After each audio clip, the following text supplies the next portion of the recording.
Damos inicio a nuestra programación el día de hoy. Les habla Diana Carolina Barraza, coordinadora de Relaciones Corporativas para el vínculo de egresados de posgrado. Es un placer para la institución contar con su presencia en el día de hoy. Le damos la bienvenida al webinar Gestión Pública en tiempos de crisis. Hemos generado este espacio de relacionamiento virtual liderado por la Oficina de Egresados, el Centro de Educación Continuada y el Programa de Posgrado de Especialización en Gobierno y Asuntos Públicos, con el objetivo de que ustedes conozcan el rol de la administración pública en estos tiempos de crisis. A solicitud de muchos egresados por ampliar esta temática, decidimos darle continuidad a esta charla del pasado 10 de julio en alianza con Posgrado, con la especialización de Gobierno y Asuntos Públicos. Un saludo especial a los egresados de la sede Cúcuta y sede Barranquilla. Esta actividad nos convoca en el día de hoy a actualizarnos y recordar y sentir en todo momento que todos somos unísimo. Un saludo especial a la directora del programa de posgrado de la especialización en Gobiernos y Asuntos Públicos, Linda Palacios, asimismo a la directora de la maestría en Educación, Rosmira Rubio, y a la directora del doctorado de Educación, Miriam Ortiz. Bueno, queremos contarle un poco la dinámica de esta actividad. Inicialmente agradecemos poner todos sus micrófonos en silencio y apagar sus cámaras para mejorar una mayor conectividad. Iniciaremos con la presentación del invitado, que ha preparado una charla. Ustedes podrán compartir sus preguntas y comentarios en el chat ubicado en la parte inferior o en privado al usuario anfitrión si requieren alguna ayuda técnica. A continuación le doy la palabra a Liz Naidoo Villanueva, jefe institucional de la Oficina de Egresados, que nos presentará a nuestro invitado en el día de hoy. Liz, buenas tardes. Muy buenas tardes para todos, especialmente para los egresados que han atendido a este llamado. Les cuento que hoy tenemos a un invitado muy especial porque es egresado de la maestría en educación y del doctorado en ciencias de la educación, y en este momento también se desempeña como profesor, como facilitador en la especialización en Gobierno y Asuntos Públicos. El doctor Florentino Rico es alguien que nos trae un tema de mucha importancia en este momento, como es la gestión pública. Florentino Rico es egresado de nuestra universidad, pero es un asesor, investigador que ha contribuido con la región en la medida en que participa en los planes de desarrollo. Yo quiero que él mismo nos cuente cómo la gestión pública, cómo ha intervenido él en la gestión pública con toda su experiencia. Para la Oficina de Egresados es un gusto ver a un egresado que está contribuyendo en estos espacios. Los invito a ustedes, que son egresados también, a que respondan a nuestro llamado a ser parte del Banco de Egresados Solidarios. Hoy, en calidad de egresado, en una forma solidaria, él nos está aportando de sus conocimientos y experiencias. Ustedes también lo pueden hacer. Esta grabación la van a encontrar en nuestro canal de YouTube, Egresados Unísimo. Voy a agregar de ahora en adelante en cada una de las presentaciones el link donde ustedes pueden hacer parte del Banco de Egresados Solidarios y atreverse a decir, yo también quiero contribuir con a través de la universidad, coparticipando en una conferencia, en un conversatorio. Muchísimas gracias por estar aquí. Los dejo entonces con Florentino. El doctor Florentino nos va a atender a todas las dudas, las inquietudes que tengamos a través de la reunión. Los dejo con él. Buenas noches. Gracias. Primero que todo, agradecerles a ustedes la deferencia que han tenido para conmigo para poder intervenir en esta reflexión en un tema que la verdad que apasiona, porque se trata nada menos que de la administración pública, la gestión pública, y sobre todo cómo debe darse esa gestión pública en estos momentos difíciles, no solamente por el COVID-19, sino también por la parada súbita que se ha presentado en la economía colombiana y en muchos países del mundo, y sobre todo en América Latina. Entonces, voy a concretarme unos puntos esenciales y luego vamos a estar en ese proceso de análisis para poder yo dar mis percepciones sobre esta gestión pública. Adelante, Diana. Y quiero arrancar primero reflexionando sobre algo que tiene que ver con la parte de la gestión pública, desde el punto de vista de esa reflexión de la gestión pública en tiempos de crisis. Si nosotros pensamos que la gestión pública no es más que la ejecución detallada y sistemática del derecho público, miren ustedes, donde la aplicación de una ley es un acto administrativo. Es decir, una ley que aplique el presidente de la República, un acto administrativo, una ordenanza que aplique un gobernador o un acuerdo que aplique el consejo del distrito, eso es un acto administrativo.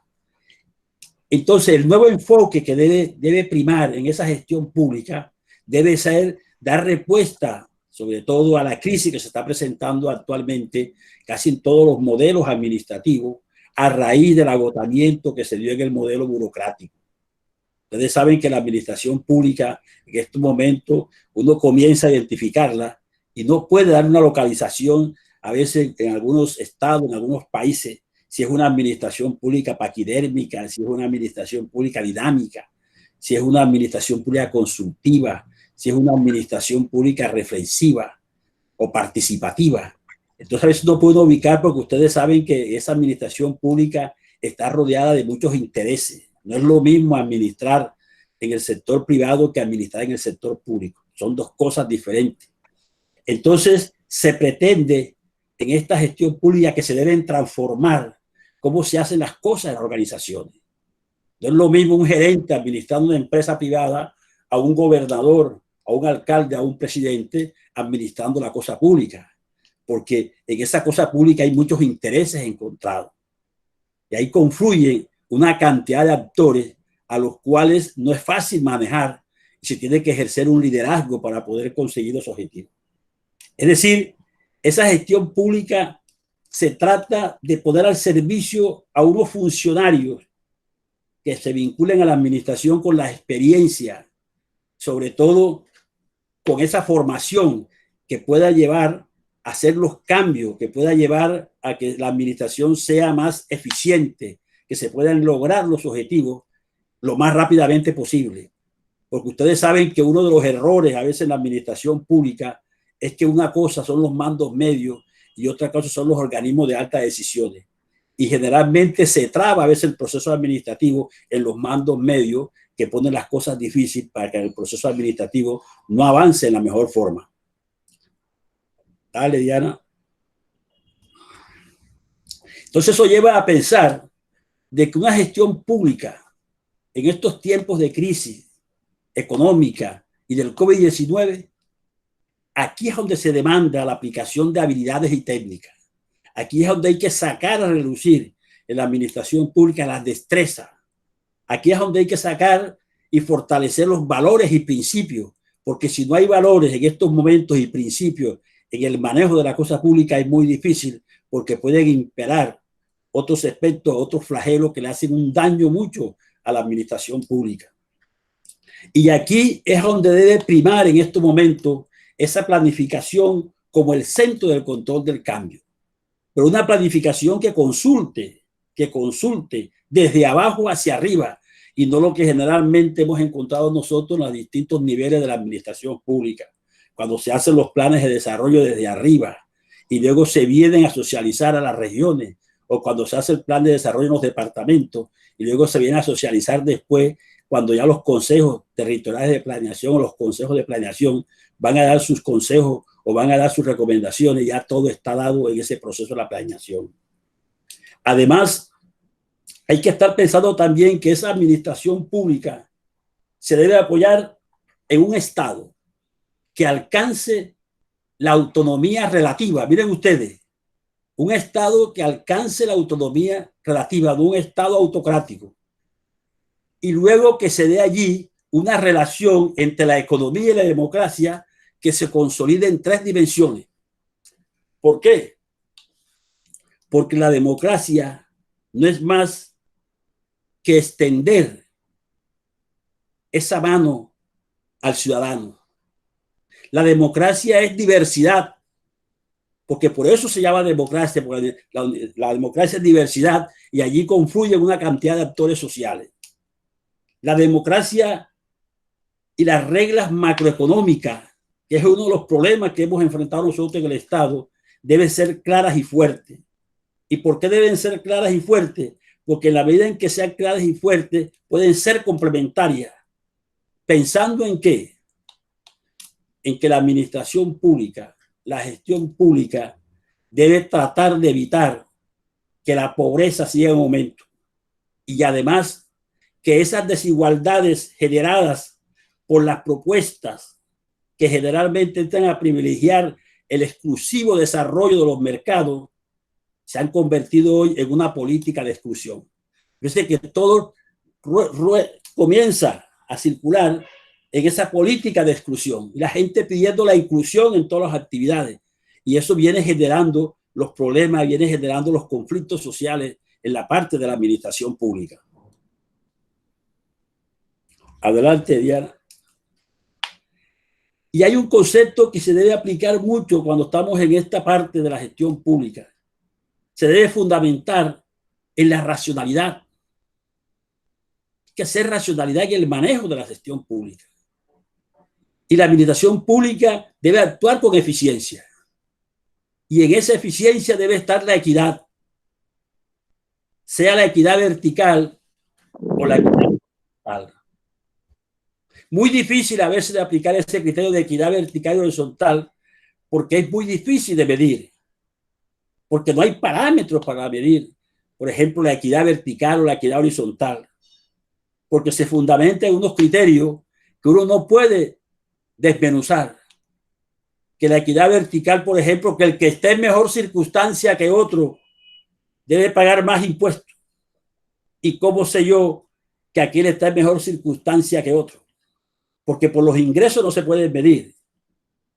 O el criterio de la equidad horizontal, de que todos estamos en igualdad de circunstancias. No hay gente en igualdad de circunstancias porque los ingresos o cualquier variable van a cambiar el criterio que el Estado aplica en esa parte. Por eso se habla más de la equidad y uno siempre utiliza el término para todo. Es que tiene que haber equidad, pero ¿cómo se mide esa equidad? ¿Cómo se puede medir la equidad? La justicia social, lo que es la calidad total, el justo a tiempo. Eso es importantísimo que tiene que darse allí. Porque la gestión pública en estos momentos de crisis va a depender del gobernante. Y no se les olvide, la administración pública es lo que el administrador quiere que sea. Si el administrador es dinámico, es una administración pública dinámica. Si es paquidérmico, es una administración pública paquidérmica. Si es un tipo autocrático, es una administración pública autocrática. Porque el que le imprime el estilo a la administración es el que está administrando. Y ahí es donde deben jugar esos factores clave. Por eso hay que analizar con frialdad todo lo que son las fortalezas, lo que son las debilidades que se presentan cuando grandes ejecutivos son llamados a colaborar con la administración. Miren ustedes, ¿qué se origina allí cuando esos grandes ejecutivos que salen del sector privado y van al sector público? Después no quieren regresar al sector privado porque le cogen todas las mañas, todos los artificios de la administración pública, se enamoran de la administración pública y terminan saliendo del sector privado al sector público y se quedan allí, que es lo que generalmente comenzamos a veces a observar. Ahora, ¿cuáles son las debilidades que uno comienza a apreciar en el acontecer diario? La parte superficial en el pensamiento estratégico. No todos los administradores, no todos los funcionarios que están en el Estado tienen parte de pensamiento estratégico. Trabajar y trabajar. Y se descuida entonces la parte de pensar, pensar y pensar. Porque esos funcionarios atiborrados de actividades algunos, ¿a qué hora van a pensar y a qué hora van a reflexionar para ver cómo se puede mejorar la gestión pública? El descuido del recurso humano. ¿Qué observa uno en la administración pública? Son los mismos que asisten al proceso de formación. Llegan las invitaciones de los congresos, de los seminarios, de los posgrados, y quieren ir los mismos, los que están arriba en la administración, y descuidan la parte de abajo. Y eso es un fenómeno que ha ocurrido siempre. Aguantan las invitaciones para asistir los que están arriba y descuidan la parte de abajo, que es la parte central que se debe ir formando. Entonces hay un descuido en el recurso humano. El desconocimiento del entorno de algunos funcionarios. Hay que conocer la administración. Y cuando llegan a la administración, no entran en ese proceso de conocer su entorno, sino que inmediatamente a veces llegan al cargo y allí no tienen la posibilidad de conocer el cargo. Porque como son de libre nombramiento, el que va a reemplazar al otro no le entrega al funcionario. Observen lo que se han dado en la cantidad de alcaldías y gobernaciones y en cargos públicos. El tipo tiene que comenzar de cero a conocer.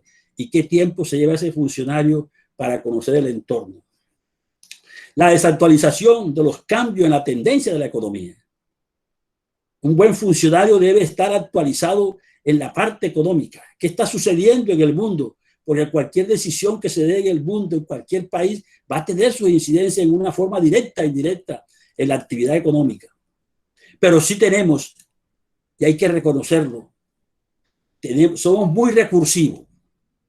Una característica de los países muy recursivos. Hay habilidad negociadora, hay perseverancia, hay compromiso con la calidad, hay flexibilidad y hay agilidad. Son una fortaleza que nosotros no hemos podido aprovechar en el manejo de la administración pública. Yo le decía, si un gerente, un funcionario público quiere mejorar su administración pública, su gestión pública, ¿qué tiene que hacer? Tiene que vincular personas al proceso administrativo y tiene que vincular personas con la formación adecuada para el cargo. Y a pesar de que puede ser nombrado por un político que es su padrino, él puede exigirle a ese político que le mande unos candidatos que reúnan el perfil del cargo. Y él le puede entregar a ese funcionario que lo nombró allí el cargo, pero con un funcionario vinculado con toda la formación, con los requisitos que demanda el cargo. Si eso se da, nosotros vamos mejorando la administración pública, porque están llegando funcionarios con la preparación, pero no que sea la imposición y que esa persona, porque fue nombrada, vaya a aceptar nombrar a una persona que no reúne el perfil, cuando sabemos que eso lo va a afectar a él en su gestión administrativa. Para enfrentar el reto de la crisis del COVID se necesita establecer las relaciones de la gestión pública. Es que hay que relacionar con la población, la atención al ciudadano, con el nivel de desarrollo, el cambio, los procesos innovadores, la tecnología, la hiperconectividad, la supercomputación, la computación en la red, los trabajos en las nubes. Piensen ustedes que hay una cantidad de variables que influyen, que pueden aportarle a esa administración pública. Pero hagamos una mirada en tiempos de crisis a lo que está sucediendo en América Latina, porque ahí estamos nosotros. La desigualdad en el ingreso es alta en todos los países de América Latina y el Caribe. Los 5 países más desiguales. La confianza en el Poder Judicial en los países de América Latina aumentó del 31 al 34% en promedio. La satisfacción ciudadana con la salud y la educación decrecieron. Miren ustedes esos indicadores del 55% al 49%. Y del 65 a 63 en promedio. La satisfacción con la educación decayó 12 puntos porcentuales en Uruguay y a su vez en Brasil, Chile y Colombia cayó en 7 puntos porcentuales. No es fácil la situación. Las perspectivas económicas, porque es básico mirar las perspectivas económicas y fiscales de los países de América Latina y el Caribe, se han deteriorado como resultado del lento crecimiento económico. Porque por una parte, las elecciones respecto del gasto público no necesariamente promueven el crecimiento inclusivo. Porque hay que mirar el impacto que tiene el gasto público. No es gastar por gastar. ¿Qué impacto puede tener ese gasto público en la actividad económica? los países de América Latina lograron mejoras significativas del bienestar durante las últimas 2 décadas. Sin embargo, estos logros están en riesgo. ¿Por qué están en riesgo? Y la confianza en el gobierno ha disminuido, que es grave cuando un país le pierde confianza al gobierno. 34% de la población de América Latina reportó tener en el gobierno, ¿cuánto? 4 puntos porcentuales menos que en el año 2008. Por eso se dice que una de las variables básicas en una gestión pública es que el gobierno, la administración, tiene que crear confianza en la población colombiana. Porque si se crea confianza en la población colombiana, estamos nosotros logrando que la gente le meta la actividad productiva, que los inversionistas hagan sus inversiones, que los empresarios hagan sus inversiones, porque hay confianza en un gobierno y eso les puede ir bien desde el punto de vista de sus proyecciones que tienen. Los países de América Latina y el Caribe continúan enfrentando retos en el diseño y ejecución de políticas públicas que promuevan el buen gobierno y las sociedades inclusivas. Además, las difíciles condiciones económicas, esta parada súbita de la economía, han provocado retroceso en los niveles, con niveles decrecientes de confianza en las instituciones públicas. Lo que estamos viviendo en los países de América Latina, ahí se está viendo, se está perdiendo confianza porque a veces la gente ya no cree que se están repartiendo los recursos, que se están repartiendo los alimentos a la población. Entonces comienza un proceso de desconfianza del uno al otro.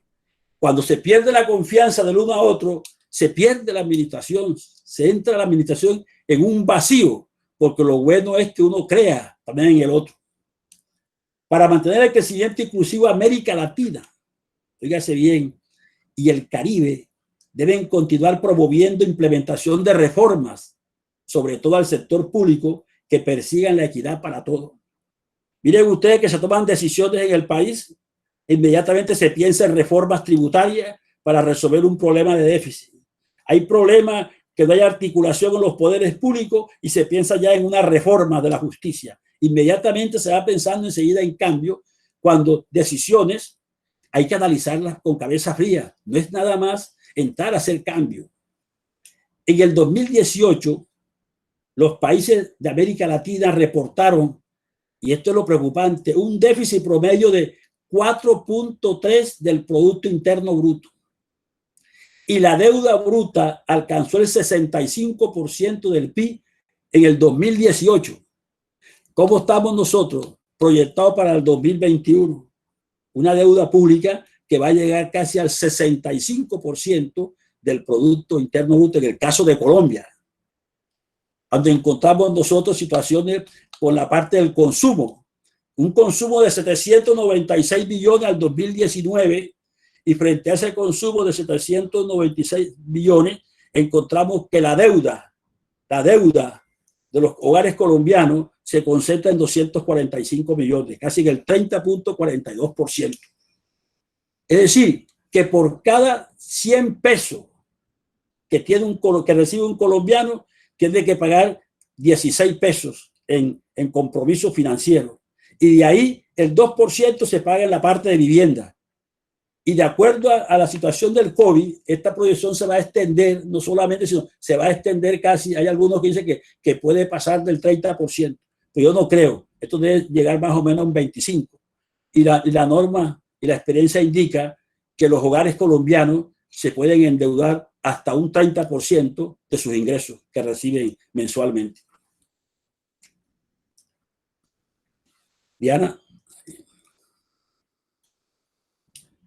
Pero miremos también otros aspectos, porque para poder administrar, para poder hacer la gestión pública, hay que ver también cómo estamos, porque de nada vale planificar, hacer planes de desarrollo, hacer planes de acción, y si no hay los recursos, no se puede hacer nada, porque la parte de los recursos es fundamental para cualquier administrador. La inversión pública en América Latina solo representó 1.6 del Producto Interno Bruto, lo que representa alrededor de la mitad de lo que se invirtió en promedio en los países de la OCDE. los países de América Latina gastan proporcionalmente menos que los países de la OECD en beneficios sociales, tales como pensiones y transferencias monetarias condicionadas. 30% de los gastos comparados con el 41% en los países de la Organización Económica, la Cooperación Económica. Esta realización de la economía se explica principalmente por las tensiones comerciales y geopolíticas que marcan una notoria debilidad en estos países desarrollados. En el 2019 es visto como un punto de quiebre ante la propagación del COVID-19. Las perspectivas están señalando, de acuerdo a Medina, que la recuperación va a ser lenta de acuerdo a lo planteado. Esto nos llama a pensar que si las cosas se están dando en este momento en el movimiento en América Latina, y ahí estamos nosotros metidos también en esa situación, el crecimiento económico mundial en el 2019 cerró en 2.9, cifra menor a la registrada en el 2018, que fue de 3.6. En un estudio que acabo de hacer sobre el comportamiento de la economía en los últimos 10 años, me he encontrado que el crecimiento nominal de la economía en los últimos 10 años fue de 3.65, pero en términos reales solo alcanzó el 3.51. ¿Por qué? Porque la inflación promedia en el mismo periodo, en los 10 años, fue de 3.85. Es decir, nosotros en Colombia, y esto es bueno porque tiene que ver con la gestión pública, esto es de gestión del gobierno. Nosotros en Colombia, en los últimos 10 años, no hemos crecido en términos reales, crecimos en términos nominales. Es decir, se ha dado un deterioro en el crecimiento económico. Entonces es preocupante, porque lo lógico sería que la economía creciera en el 4 y la inflación fuera del 3 para que quedara algo. Y en este sentido, fíjense que está la parte invertida.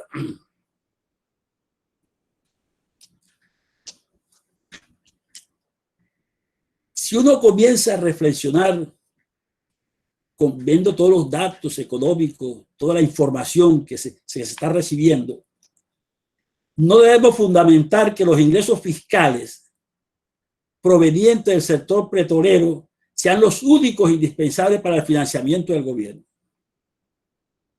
Y que la dependencia del café que se caracterizó al siglo XX se pasó al petróleo en el siglo XXI.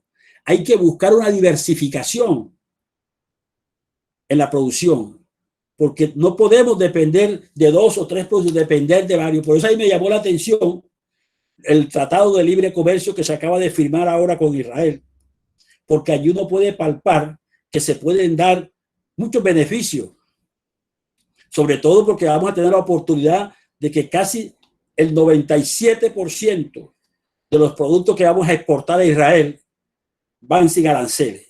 Y eso estimula al productor colombiano, estimula al empresario nuestro. Pero también podemos recibir muchas cosas de Israel que nos pueden beneficiar, sobre todo la parte de la agroindustria. Yo hablaba con el doctor Pucha, hacíamos el análisis y encontramos que de la agroindustria va a ser un aporte, le hace un aporte a este tratado. Las máquinas y equipos que nosotros podemos exportar para allá. El turismo. En la balanza de pago del turismo son más las personas de Israel que vienen al país que los colombianos que salen para Israel. Y eso es benéfico. En la parte, por ejemplo, del comercio, interesantísimo también los datos en la parte de la economía. Nosotros últimamente exportamos prácticamente casi 565 millones de dólares.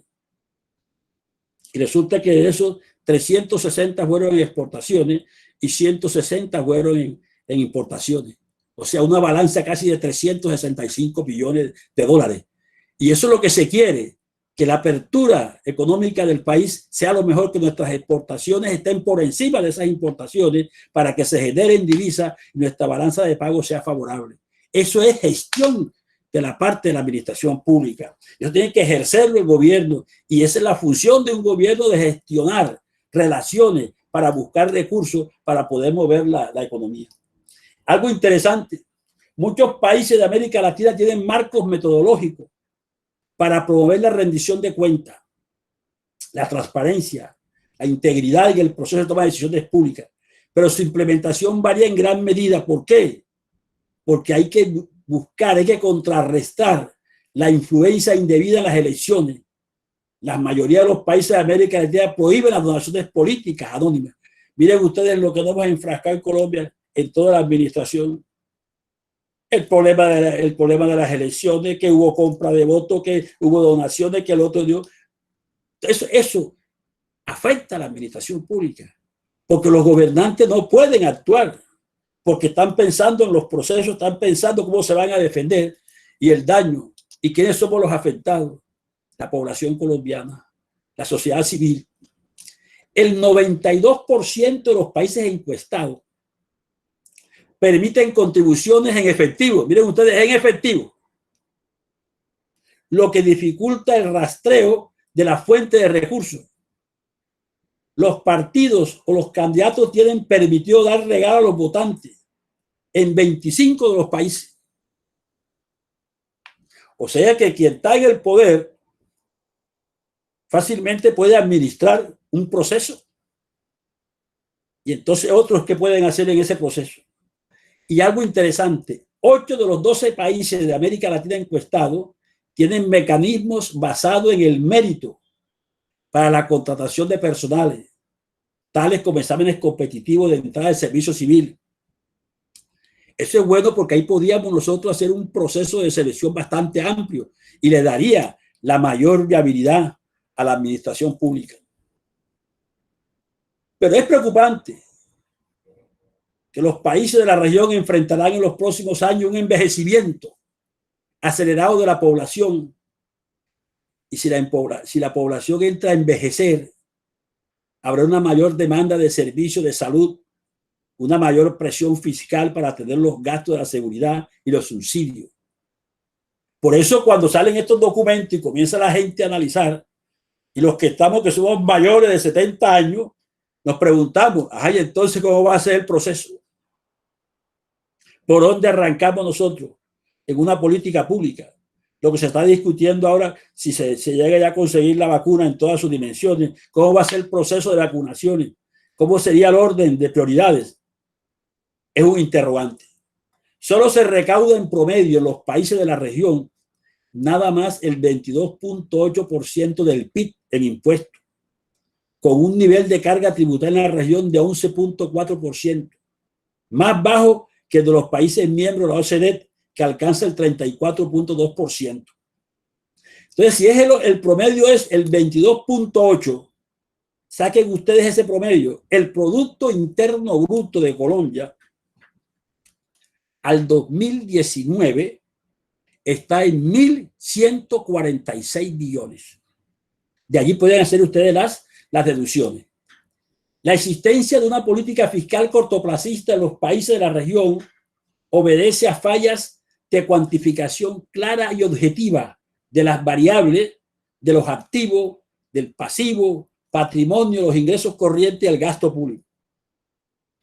Nos dicen en los informes que el déficit era cuando se iba a hacer el proyecto de reforma, la ley de financiamiento, que el déficit era de 30 billones, después que ya no eran 30 billones, sino que eran 25, y resulta que terminó siendo el déficit era menor. Entonces, allí se pierde confianza en el manejo, en la gestión pública. Se evidencia entre el 2010 al 2019 en la evolución de la economía colombiana el problema estructural de la finanza.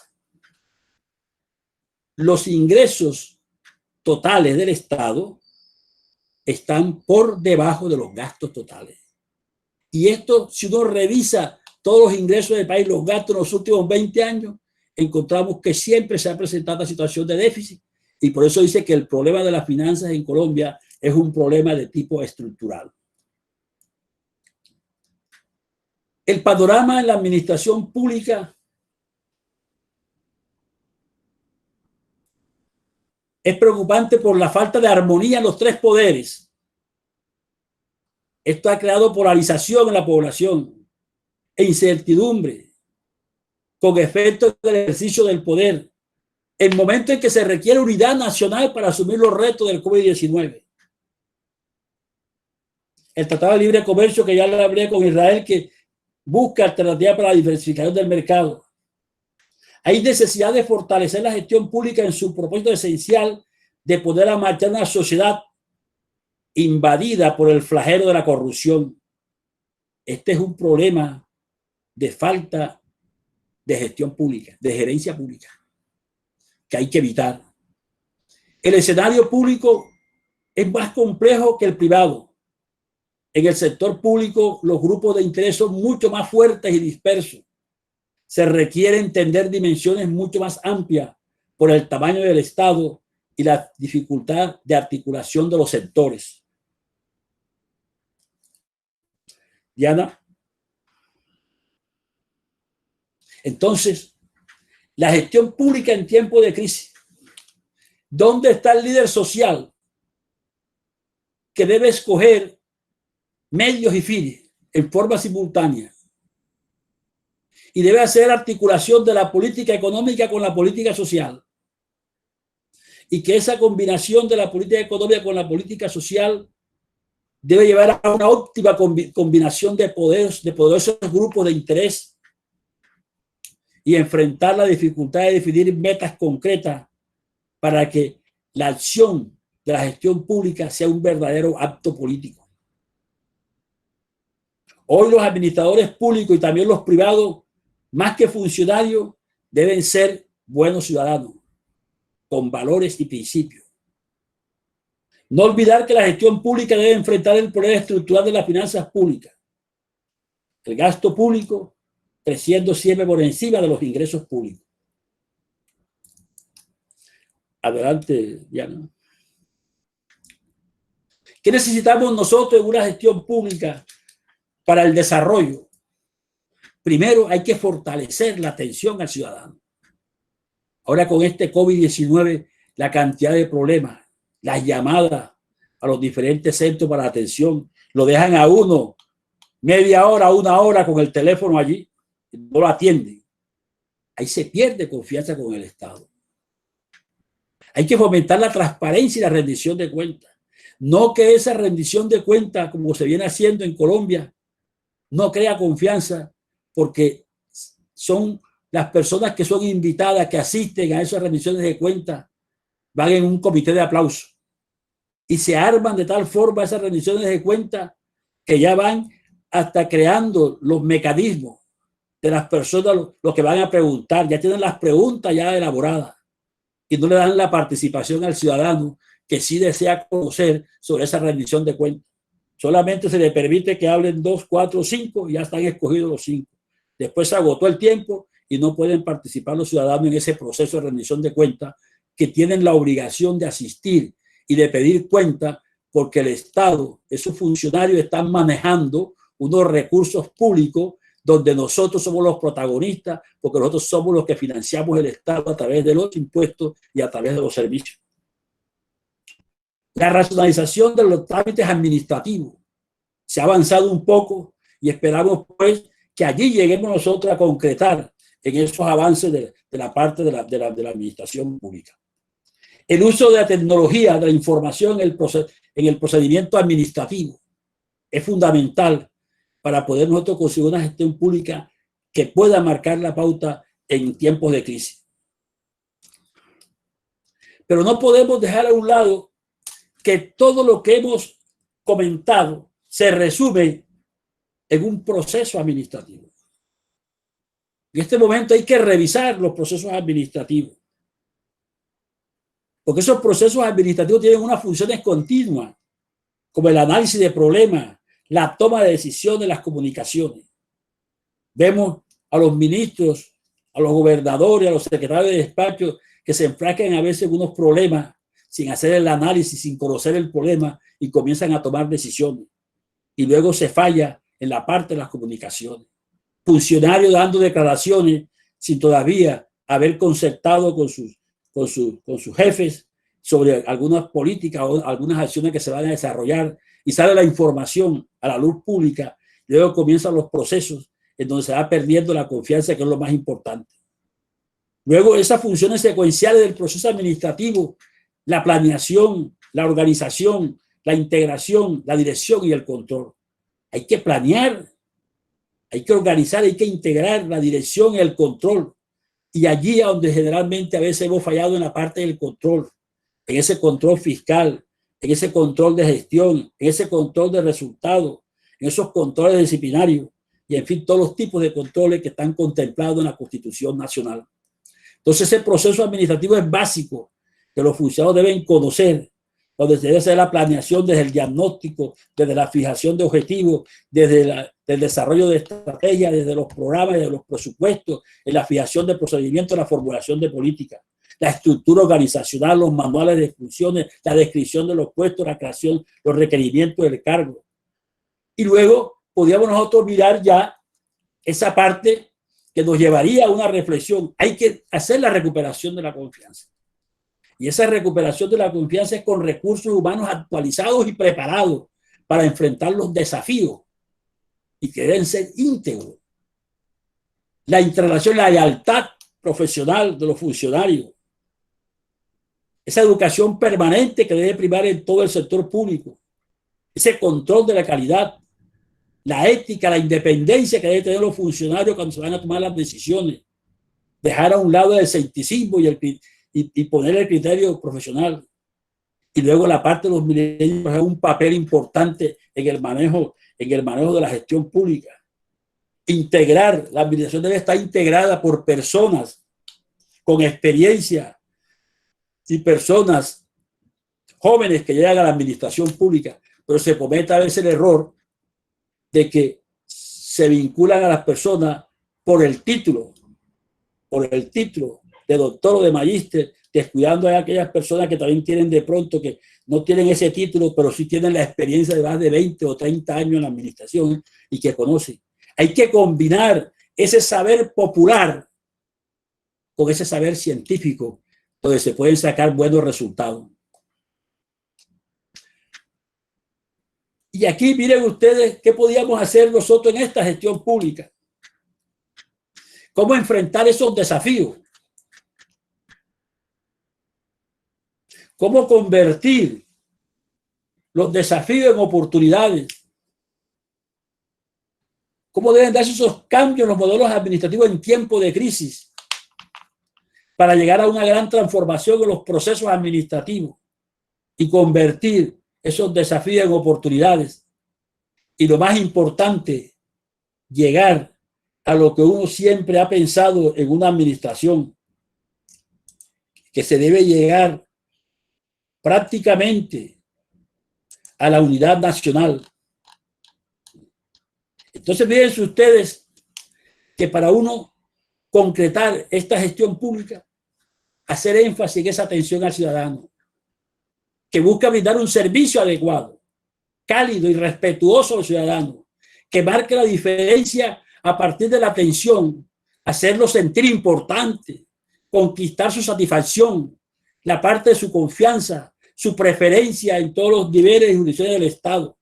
En nuestro orden constitucional, el ciudadano es lo primero. Sin este no se cumple ninguna misión. Se debe interiorizar en las entidades públicas una cultura organizacional basada en la priorización integral del ciudadano. Un ciudadano perdonará, óigase bien, un ciudadano perdonará que una respuesta no sea favorable a sus intereses, pero jamás una mala atención.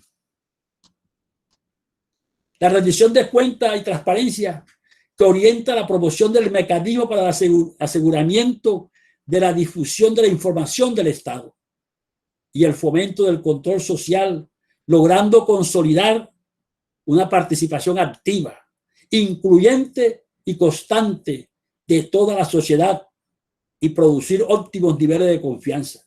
La estrategia consiste en entregar información permanentemente bajo los estándares percentuados en la Política Nacional de Rendición de Cuentas y otras normas en materia de transparencia, y poner al público la información pública nacional, suscitar el diálogo y la interacción con los ciudadanos, incentivar la participación de funcionarios y grupos de interés en los procesos de rendición de cuentas. En cuanto a esa parte de los trámites administrativos, la tramitología en la función pública es uno de los fenómenos que más afectan la calidad del servicio, generando una inconformidad generalizada a la sociedad colombiana por la continua exposición de ciudadanos a un sinnúmero de requisitos y procedimientos superfluos para acceder a los servicios que oferta el Estado y que en muchos casos ha costado vida. Aunado a ello la íntima relación que guarda la cadena de trámite con la probabilidad de ocurrencia de actos de corrupción. Se busca promover la supresión, la racionalización, la optimización y la automatización de trámites y servicios, evitando exponer al ciudadano a pasos y regulaciones innecesarias y engorrosas. Y por último, buscar apropiar el uso de la tecnología de la información y las comunicaciones en dos sentidos. Hay que favorecer el acceso del ciudadano a la información y servicios del Estado a través de los diferentes canales de información virtual, portales, web, chat, redes sociales, mensajería instantánea, ventanilla única. Sin duda, estos 4 elementos son un verdadero factor del propósito de un buen gobierno, porque permiten mejorar los índices de percepción al tiempo que entran a mitigar la probabilidad de ocurrencia de riesgo de corrupción. Sin embargo, el esfuerzo debe ser conjunto. Y por eso termino con una frase que ha hecho Mella y que venimos nosotros proporcionando a nivel nacional en los diferentes congresos de economistas. Hay que ser protagonista del desarrollo y no cómplice de su desarrollo, como lo ha marcado siempre el doctor Ruderico Trujillo Prin, expresidente de la Sociedad de Economistas de Bolívar. Les agradezco mucho. Muchas gracias.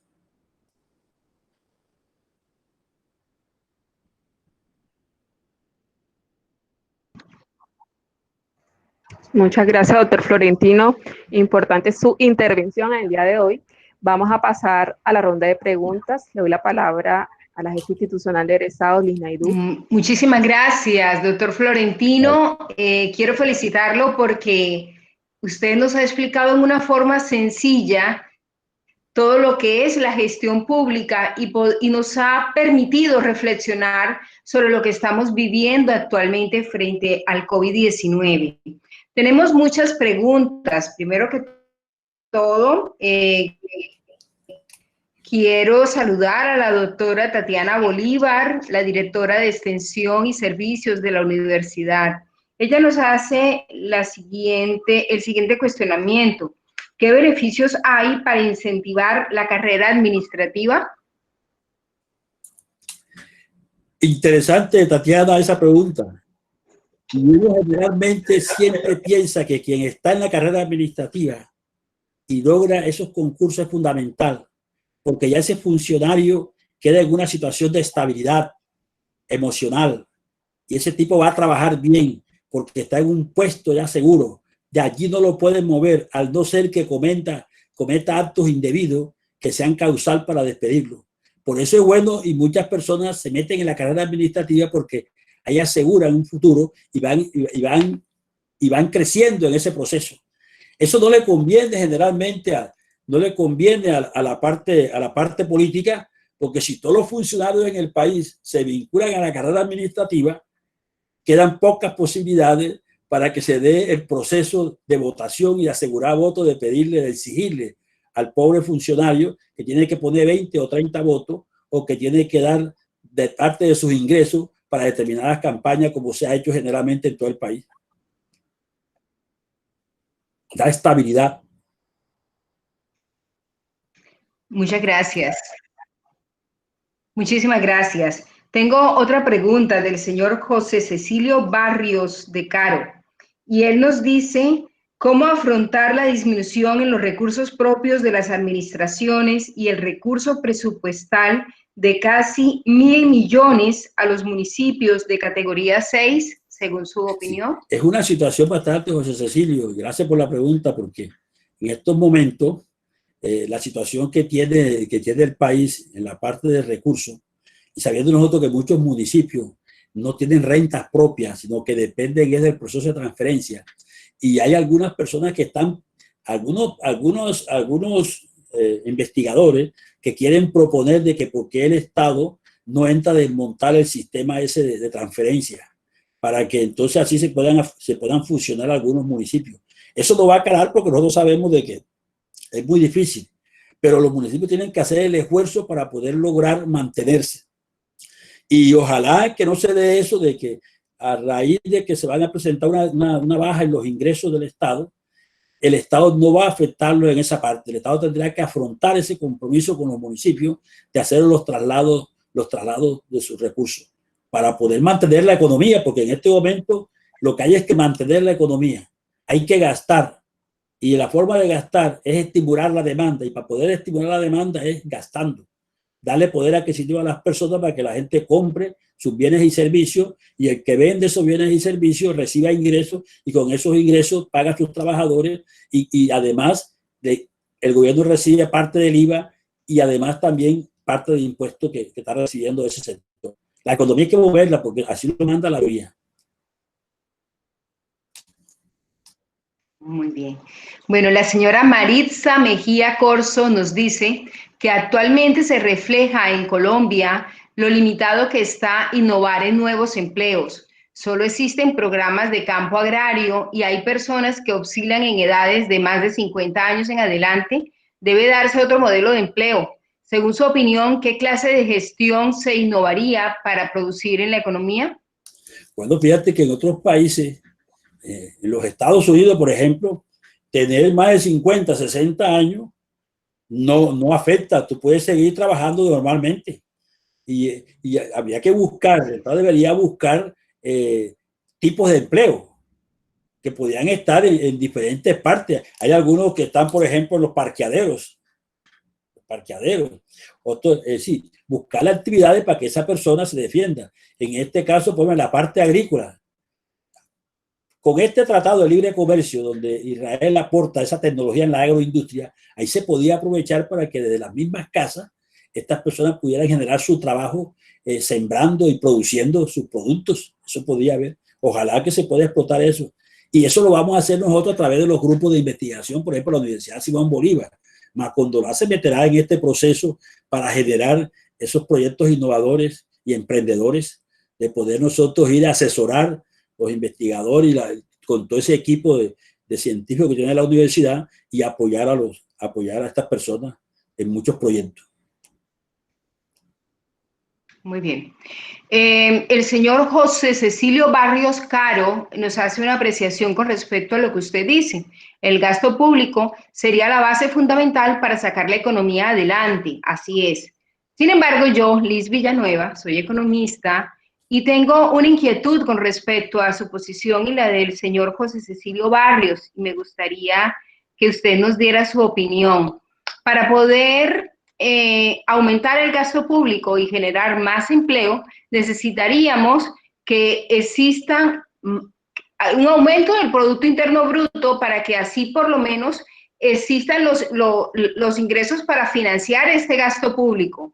¿De dónde vamos a sacar dinero si el Producto Interno Bruto, que ya había disminuido del 2019 al 2020 y ahora frente a esta situación vamos a esperar que siga bajando? ¿De dónde podemos sacar el dinero más allá de endeudarnos con el exterior, según su opinión? Bueno, ustedes piensen, voy a plantear unas cosas que son interesantes.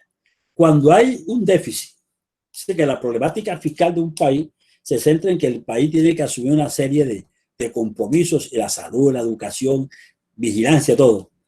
Generalmente, las disponibilidades de recursos de un Estado, ¿da?, están por debajo de las necesidades de recursos. Por eso es que existe lo que se llama la hacienda pública, las finanzas públicas. Por eso es que existen las finanzas, porque ellos van encaminados a estudiar la escasez.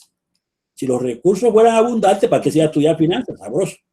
Entonces, cuando se presenta un déficit, tú puedes resolverlo a través del crédito interno, que sería prestarle a la banca colombiana, aquí al banco, a la banca colombiana. Crédito externo le podíamos prestar allá. Podíamos acudir a una emisión de títulos. Lo último que podíamos nosotros hacer sería acudir a ajustes en las tasas impositivas. Y ya hay una opción que yo la estuve planteando, que yo Digo, el Estado podía llegar a eso. Yo tengo dos opciones que he planteado. El Banco de la República, el gobierno tiene parte en el Banco de la República, porque el Banco de la República en Colombia es el que maneja la política económica del gobierno. Y ahí está el ministro de Hacienda, que es el presidente de la Junta. Así es. El Banco de la República podía sacar de sus recursos una cantidad de dinero, un crédito, que le dé un crédito al país de 50 billones o 40 billones. Y luego, a la vuelta de 2, 3 o 4 años, el Banco de la República podía condonar esa deuda. Si es del mismo Estado, los accionistas. Esa sería una. La otra, podíamos acudir, y es descabellado, me dicen que es descabellado, pero algunos economistas hemos planteado eso. ¿Por qué no regresamos a la emisión monetaria? Si en Colombia, cuando el país, cuando iban a pagar la nómina en el país, las primas, y faltaban 100.000 millones de pesos, llegaba el gobierno, autorizaba que se hiciera una emisión por 100.000 millones de pesos, y con eso se pagaba. Se corre un riesgo porque esa emisión monetaria entra a irradiar en el mercado y aumenta los medios de pago y origina un proceso inflacionario. Bueno, que se origina el proceso inflacionario, pero la gente tiene poder adquisitivo. Entonces también se podía acudir a esa estrategia. Ahora, el sistema financiero colombiano, si el sistema financiero colombiano siempre ha ganado, son de 8, 10, 12 billones, ¿cuánto se ha ganado el sistema financiero? Si yo soy inversionista y yo tengo 1.000 millones de pesos, y yo para mantener mis 1.000 millones de pesos necesito sacar de allí 50 millones para resolver un problema y garantizar mis 1.000 millones de pesos, yo podía sacarlos, pero no dejar que un problema se empeore, entre a empeorar toda la economía y se cree un conflicto social de la gente que no tiene, ya cuando el mismo Estado, el mismo sector financiero podía sacrificarse. Algunos se están sacrificando ya. Ya uno va, por ejemplo, a un banco y los que teníamos crédito en la parte de vivienda, nos bajaron los intereses prácticamente en un 50%. Un 50%. Así que si la persona en la vivienda estaba pagando un millón a una capital y 1 millón de intereses con seguro, le bajaron casi 400.000 pesos durante 6 meses, que multiplicado por 6 son 2.400.000. Ese es el alivio tributario que se ha dado en los bancos. ¿Ya? Los que prestaron vehículos también, eso sí, si están al día en los pagos. Pero fíjate que sí se puede resolver el problema. Lo que pasa es que el gobierno no puede tirar todo enseguida, sino el gobierno va soltando poco a poco.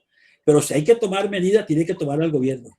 Porque el gobierno tiene que primero salvar la economía y nunca puede dejar a una economía sin poder adquisitivo. Tiene que darle poder a la población.